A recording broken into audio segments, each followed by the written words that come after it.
Civil PC 30 days study challenger day 4 ಐತ್ರಿ ಇವತ್ತು. ನಿನ್ನೆ ನಾ ಹೇಳಿದೆ NCERT ನೋಟ್ಸ್ ಓದಾಗತ್ತೀನಿ ಸೈನ್ಸ್ ಅಂತೇಳಿ. ಆಲ್ಮೋಸ್ಟ್ ಅದ ಪಾಯಿಂಟ್ ಟು ಪಾಯಿಂಟ್ ಅಷ್ಟೇ ಓದತ್ತಿಲ್ಲ, ಹಿಂಗಾಗಿ ಜಲ್ದಿ ಮುಗಿಸಿದೆ ನಾನು ನಿನ್ನೆ ಅದನ್ನ. ಇವತ್ತಿಂದ ನಾನು KA ಕ್ವಶನ್ ಪೇಪರ್ ಓದ್ಬೇಕಂತ ಅನ್ಕೊಂಡಿನಿ. ಅದು ಇಷ್ಟು ದಿವಸದಿಂದ KAದವ್ರು ಯಾವ್ದೆಲ್ಲ ಎಕ್ಸಾಮ್ ನಡೆಸಿದಾರಲ್ಲ ಅವ ಕ್ವಶನ್ ಪೇಪರ್ಗಳು ಅದಾವ ನನ್ನ ಕಡೆ.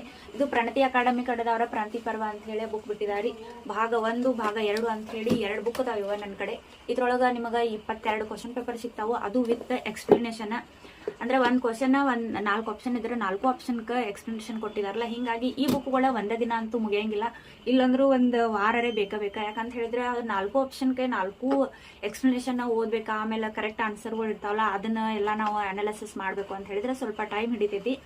ಕ್ವಶನ್ ಪೇಪರ್ ಹೋದ್ರೆ ಇನ್ನೊಂದ್ ಏನಪ್ಪಾ ಅಂತ ಹೇಳಿದ್ರೆ ಒಂದ್ ಕ್ವಶನ್ ಓದಿದ್ವಿ ಅಂತ ಹೇಳಿದ್ರೆ ಅದ್ರದ್ದು ಫುಲ್ ಎಕ್ಸ್ಪ್ಲನೇಷನ್, ಆಮೇಲೆ ಅದ್ರದ್ದೆಲ್ಲ ಫುಲ್ ಡೀಟೇಲ್ ಆಗಿ ನಮಗ ವಿಷಯಗಳು ಓದಾಕ್ ಸಿಗ್ತಾವ. ಹಿಂಗಾಗಿ ನಾವು ಡೆಪ್ತ್ ಆಗಿ ಪುಸ್ತಕ ಬುಕ್ಗಳು ದೊಡ್ಡ ಓದೋದಕ್ಕಿಂತ ಕ್ವಶನ್ ಪೇಪರ್ ಓದಿದ್ವಿ ಅಂತ ಹೇಳಿದ್ರೆ ಯಾವ ವಿಷಯಕ್ಕೆ ಯಾತ್ರ ತಕ್ಕಂಗನೆ ನಮಗ ಆನ್ಸರ್ಗಳು ಸಿಕ್ಬಿಡ್ತಾವ. ಸೊ ಹಿಂಗಾಗಿ ಕ್ವಶನ್ ಪೇಪರ್ ಅನ್ನ ಜಾಸ್ತಿ ಬಿಡಿಸೋದ, ಅದು ರಿವಿಷನ್ ಮಾಡಾಕತ್ತೀವಿ ಅಂತ ಹೇಳಿದ್ರೆ ಎಕ್ಸಾಮ್ ಸಮೀಪ ಬಂದೈತಲ್ಲ, ಹಿಂಗಾಗಿ ಕ್ವಶನ್ ಪೇಪರ್ ಬಿಡಿಸೋದ ಬಹಳ ಚಲೋ.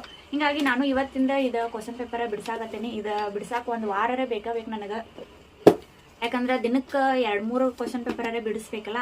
ಹಿಂಗಾಗಿ ಬಿಡಿಸಿದ್ವಿ ಅಂತ ಹೇಳಿದ್ರೆ ಜಲ್ದಿ ಮುಗಿತೈತಿ, ಯಾಕಂದ್ರೆ ಟೈಮ್ ಇಲ್ಲ. ಹಿಂಗಾಗಿ ಜಲ್ದಿ ಮುಗಿಸೋಣಂತ. ಆಲ್ಮೋಸ್ಟ್ ಇವತ್ತಿಂದ ನಾನು KA ಕ್ವಶನ್ ಪೇಪರ್ ಅನ್ನ ಓದಾಕ ಸ್ಟಾರ್ಟ್ ಮಾಡಿದ್ದೀನಿ.